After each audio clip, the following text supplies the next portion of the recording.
How many young people from your camps end up in your local church? It's between 8 and 10%. Between 8 and 10%, and that is a terrible statistic. Because that's not the young people that went to camp. It's the young people that said, I want to become a follower of Jesus at the camp. Between 8 and 10% ended up in the local church.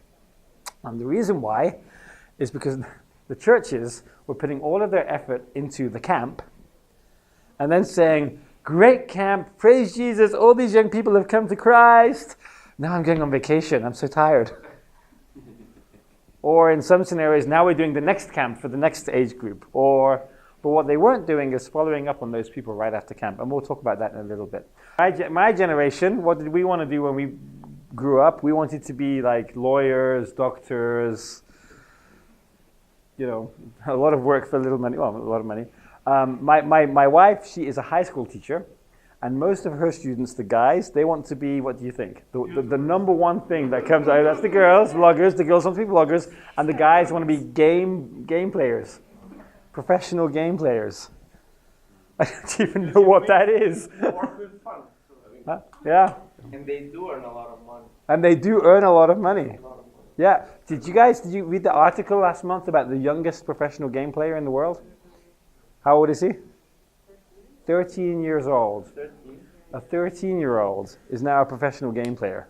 And he's got hundreds of thousands of followers on his YouTube channel. It's a whole new world out there, guys. It's a whole new world out there. And we can look at this day, the day the world changed. What was the day the world changed? Everything changed when the iPhone came out, or when these things came out. Just tell me some things. How has life changed now that you have a phone? So you have information at your fingertips. It's right there. We used to go to encyclopedias, but big books. We went to the library. Yeah, exactly. Okay, what else? What else has changed? Online all the time. How many hours a week? Yeah, the last one I found was 60 to 80 hours of the statistics. 60 to 80 hours. And sometimes people say, "Are you kidding me?" But then I say, "Well, look at you. You've got your phone in your hand right now." Why do you have your phone in your hand right now? So I was speaking with one youth worker that was saying, Terry, I have this big problem. I arranged to meet these guys a week in advance, and it's in my calendar. And then they keep calling me or texting me. Or when I text them that day to say, are we meeting? They cancel on me. Have you guys experienced that? Yeah. A week in advance, and they cancel on me. 1 week is a long time.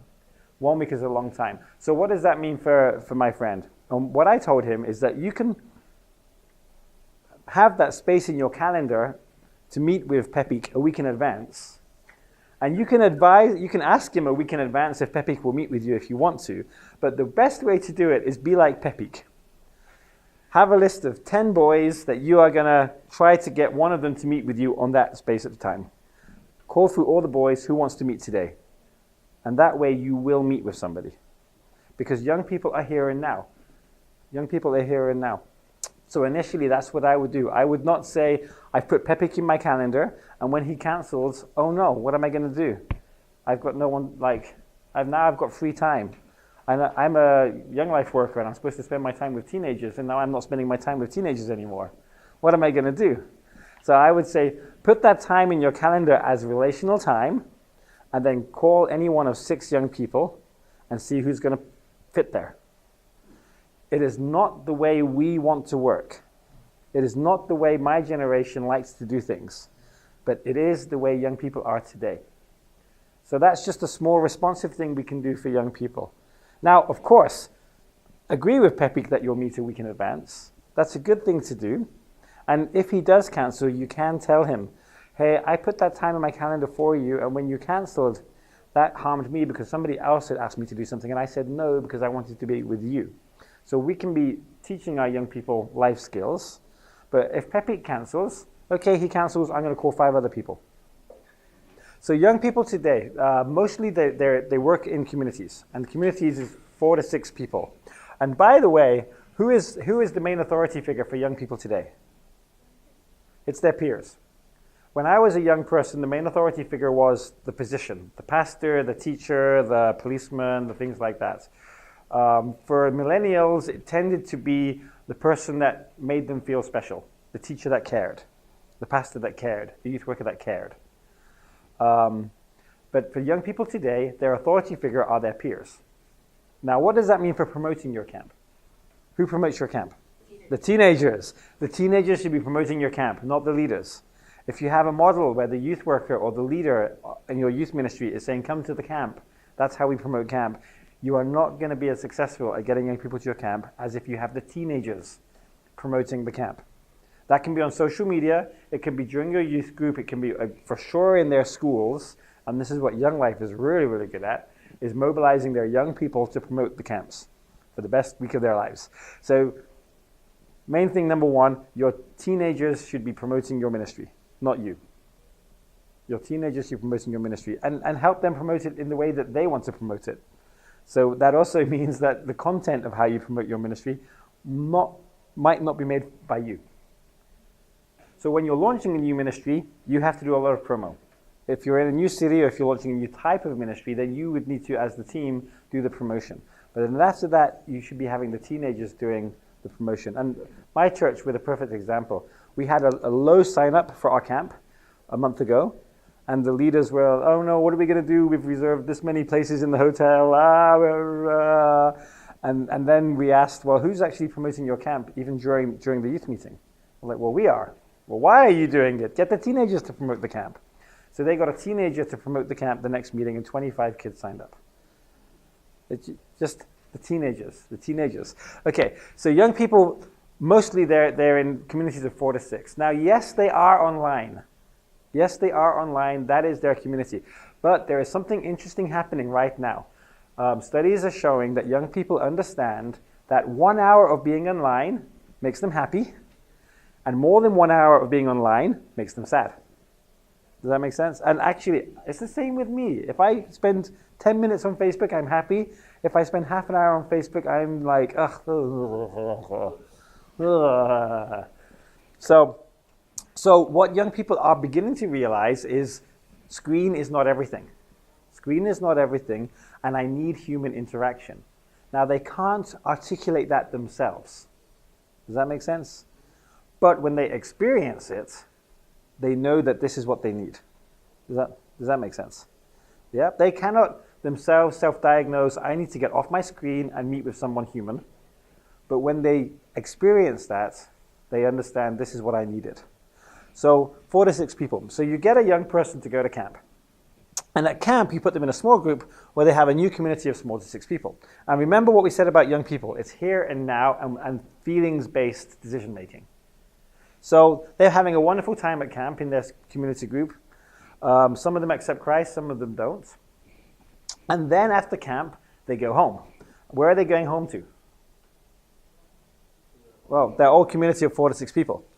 Okay? And in our old follow-up model, or the model that a lot of churches still cling to, which is camp was great, but now I'm exhausted. I'm going on vacation with my family and we'll see you in 2 months' time. Or camp was great, but now I've got another camp to lead, so see you in 2 months' time. These young people then went back to this community, and a month later, when the leaders came back to the city and were like, hey, I'm back, like, that's ancient history. It's absolutely ancient history for those young people. Even accepting Christ as their personal Lord and Savior does not feel like something that happened in their lives anymore. It's long gone. You need to make sure this community continues right after camp. Right after camp. And there's 2 ways of doing that. One is like the fun stuff that happens. So, Natalia, it's fantastic that you get your teenagers to organize events that the teenagers want to do. That's great. That means that you don't have to do everything. You're empowering your young people. You're equipping your young people. And it's, peers again. Who do peers trust the most? Their peers.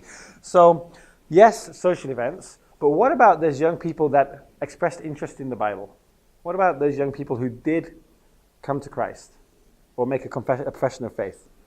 Those young people that said, I never knew that Christianity could offer me something, and I haven't yet accepted Christ, but I'm interested in knowing more. What do we do with those young people? The week after camp, those young people that have expressed an interest, you need to contact them, not some kind of impersonal who wants to, but the people individually, hey, you have expressed, let's meet this week. And you would know, or your small group leader from the camp would know, is it best to do one-on-one? Is it best to invite them into a smaller community? But that needs to happen the same week the camp finishes. The first meeting needs to happen the same week the camp finishes. And if it doesn't happen the same week the camp finishes, you're not going to get 50% like Natalia does. Does that make sense? So what we're telling churches now is, if you do not put almost as much effort into your follow-up, do not do the camp. Because the follow-up is more important than the camp. Does that make sense? And this is a big change for us. The follow-up is more important than the exit tour. The follow-up is more important than the street evangelism. Like, we must see the follow-up as being as important or more important than the camp itself. So now let me just ask you, when you think about your camps, because you're all running camps this summer, how much effort are you putting right now into planning your follow-ups? So what you were counting on was the follow-up. What can we do with follow-up? And therefore, that is how many people we'll invite to camp. Does that make sense? So I think that's a really mature way of working out how many people you'll have at camp. In the previous model, it was like, let's get as many people as we can to camp. Let's get as many people as we can to camp. But I think a much more strategic plan is to think, guys can follow up on 3 people, girls can follow up on 5 people. We have this many people who can do follow-up. That's how many people we invite to camp.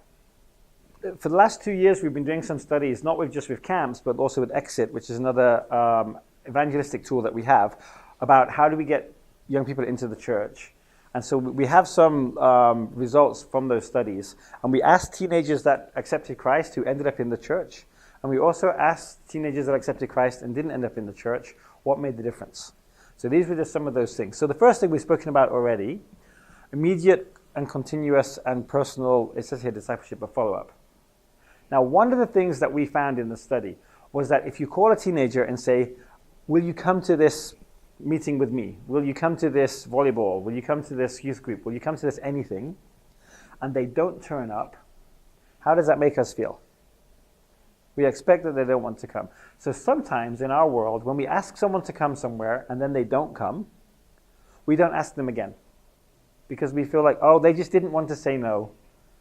And so their no was that they didn't come. And so we don't invite them again because we don't want to bother them. We don't want to pressure them. We don't want to look like we're a sect. But what we found in this study is that the young people that didn't turn up, because here and now, or for whatever reason they didn't turn up, they were interested in turning up again, but they weren't invited. So they thought, oh, I was the bad person for not going the first time, so they don't want me there anymore. If a young person does not turn up, don't give up on them. Keep contacting them. Keep contacting them. Keep contacting them. Okay, they don't turn up again. They don't turn up again. It maybe hurts our ego a little bit, but goodness gracious, if they do eventually turn up and their lives are transformed in that ministry, isn't it worth being a little bit embarrassed or a little bit disappointed? So that's the first thing. It needs to be immediate, continuous, personal, and we can't give up on those young people. Now, the point where they say, Terry, there's this thing called GDPR, it's supposed to protect my privacy, respect it. That's when we can say, okay, I won't call you anymore. But we need to have a plan for calling those or contacting those young people individually right after camp. And then it's social media, okay? What are your young people on these days? So Facebook, that's my generation. And young people are still on Facebook. The study from last year, if I have this here. Yes, they're on Messenger. So this is Facebook. This is from last year in the UK. This is 67% of young people are still on Facebook, but the number's going down. But they don't use Facebook the way we use Facebook. So for my generation, Facebook is our social media.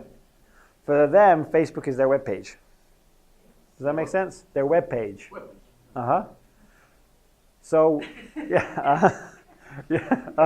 So you can still use Facebook to advertise things, and as a way of communicating, like with lots of young people. But in terms of personal interaction, it's it's different for your communities. So in the Czech Republic right now, it's Instagram. So, and you can see here that Instagram started to go up here, And now for this year, it's going to be shooting up here. Or Messenger is still being used. Okay, so now my young person has come to my first meeting after camp. Yes, praise Jesus. How do I keep them coming back? Well, the first mistake that churches make is that they don't have a pathway. What are you doing with your young people? Those young people that accepted Christ during camp, what are you doing next? Do you know? Have you trained your team or young people in how to use that material? Those young people that haven't yet accepted Christ, but they still have questions, what are you going to offer those young people? Have you trained some of your team to use them? You need to work that out before the camp starts, and you need to train your team before the camp starts for what happens after. And within Josiah Venture, we use a series of different materials. I don't care what materials the churches use, as long as you are using something that your volunteers know how to use. Yeah? You make sure you know exactly what you're going to be using for each of those young people. So for an exit tour, for an evangelistic event, for a young person that accepts Christ during that event, probably the first thing I would do with them is something that we call look. And we've showed you guys this in the past. Do you have a look with you? No? So it's like a four meeting study that explains the 4 spiritual laws. And we're doing that. I would do that even with young people that have said that they've accepted Christ, because they need the foundation. And then right now we're developing a material called Grow, which focuses on the first steps of what a young believer needs when they've accepted Christ. But make sure you know exactly what you're using for those young people who accept Christ, and you have your volunteers trained in how to do it. It works with the adults as well. So in Ostrava, I also do a lot of outreach with adults. And so what I did, our biggest outreach is called Ostrava Sprague Gospel, and we reach about 170 adults. And I told the young people, the people from my church, anyone from the church who wants to be involved in this project, you must learn how to use Look first. So we did a workshop for all the Christians that were in the choir, how to use Look, and we told them, this is the tool you'll offer those people. And we had 18 older people go through Look afterwards. But we trained people beforehand in how to use it. We didn't wait for the response and then say, oh, we have to teach our team how to use these things. We trained in advance. So make sure you have a pathway.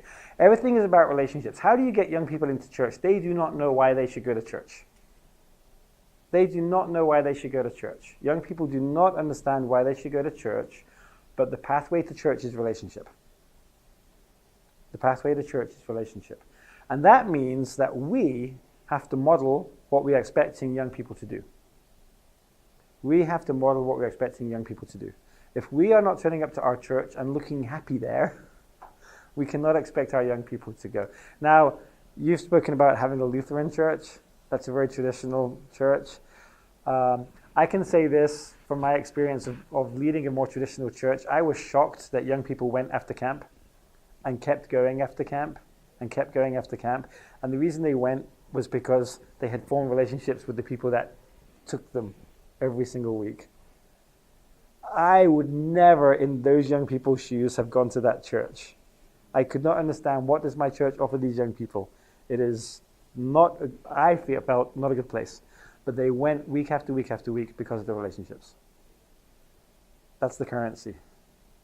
And that's, in terms of when you invite a person to church, and this is from an interesting sort of another study, what does your church have to have? Does it have to have cool music, great lights, brilliant sermon?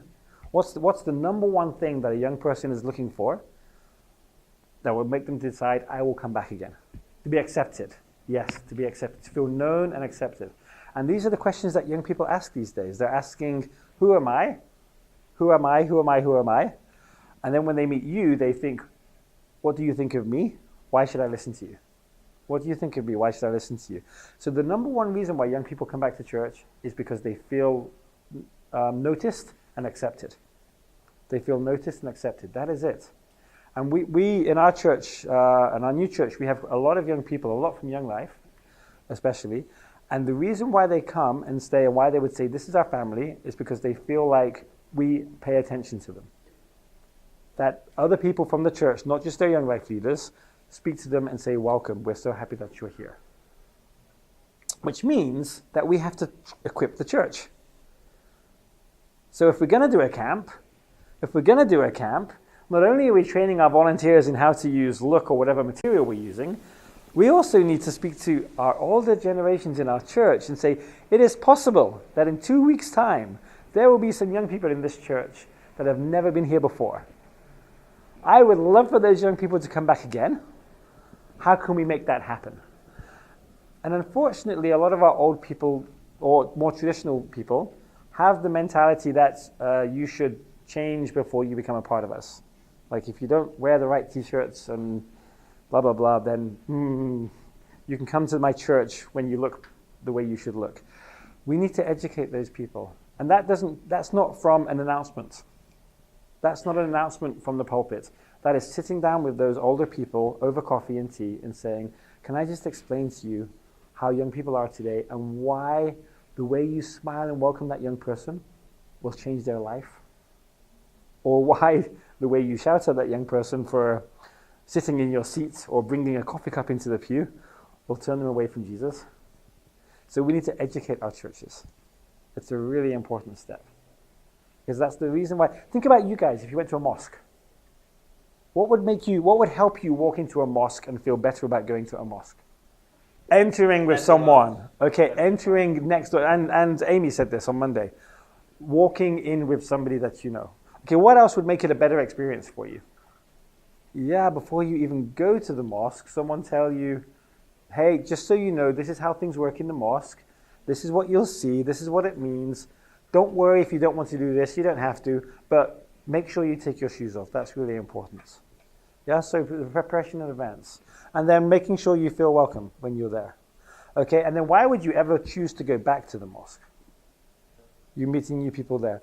And so the churches that I've seen in Central Eastern Europe, the ones that are growing the fastest are the ones that have a system for welcoming new people.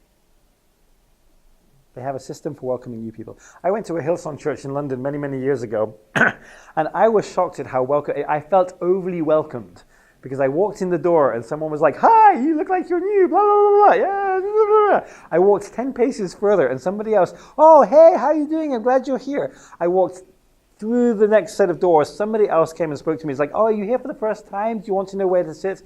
3 different people spoke to me before I sat down.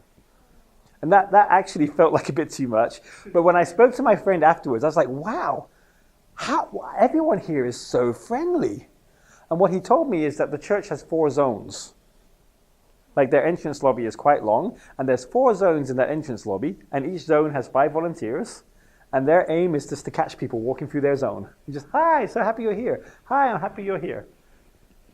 Now that is a pretty worked up system, but it works. People feel welcome. And I was in a church in Moldova last month. They have grown from 500 to 2,000 in 4 years and 5 years. Because 5 years ago, they changed almost everything about how they do church. And one of the things they changed is what happens from the moment someone walks in the door to when they sit down. How welcome do we make that person feel? And it's worked. It's worked. So we have to have systems. And it takes it's work to make systems. It really is work to make systems. But there's a payoff. People come back. People feel welcome. They feel loved. They'll come back. Okay, relationships. And here's the other thing. They need stories. Young people need to hear our stories. You need to say, hey, when I came to this church for the first time, this is how I felt. When I didn't understand this is how I felt. It's okay for them. They need to hear from us the problems, the joys. It's stories, it's stories, it's stories. Now, there's another study called Growing Young. So I've spoken about follow-up. There's another study that came out 2 years ago in America called Growing Young. They looked at 250 churches that are increasing the amount of young people they have. Is that, yeah? The growing youth ministries, basically. And they asked those churches, what are you doing? Or they try to look for what do those churches have in common. And this will answer some of the question about getting young people from your ministry into church. By the way, I can get any young person into my church service once. I think anyone can get a young person into church once. But will they come back again? This depends on some of these things. So the first thing is that the churches are answering the questions that teenagers are asking. Who am I? Who am I? So from the sermon series or what you're doing with follow-up, how you interact with those young people, are you answering the question, who am I? And this is a challenge for some of our pastors. Because our pastors like exegesis. And I like that too. But what we have to understand, or we have to help our leaders understand, is today's teenagers are tomorrow's adults, and we need to learn to communicate in a way that these people respond to, because if we don't now, we'll have no adults in our church in 5 years' time, because our old people are dying. So we need to ask, and who does Jesus say you are, by the way? Where else are these young people going to hear that you are unique, you are loved, you are born for a reason? Where else are they going to hear that? So the church should be the place that young people are flocking to, because our message is exactly what young people want to hear. The problem is how we communicate that message. We communicate it in a way that they can't quite hear that they are loved, that they are unique, that they are... They need to repent. Because they need to repent, yes. But young people do need truth. They do need truth. And this is questions that young people ask. Why should I listen to you? Do you care about me? And I think this is the answer. It's just the relationships. Do what Jesus did. If you look at John 1, 24 through John 2, 11, and it's in your notes, have a look at what did Jesus do when he was with those young people. What did he do? And he just spent time, but he was directive. He spoke truth and he gave grace. He spoke truth and he gave grace. So, the other thing that's really important for young people, the study called it keychain leadership. And what this basically means is that young people, they want to be engaged. They don't want to be passive consumers. They want to believe that they can do something. They want to believe they can do something. And are we allowing young people to have leadership roles? Are we trusting young people to make mistakes? They will make mistakes. Are we giving space for mistakes to be made? Are we saying to people, I believe that you can do this? Does your ministry actively enable young people to have responsibility that's meaningful?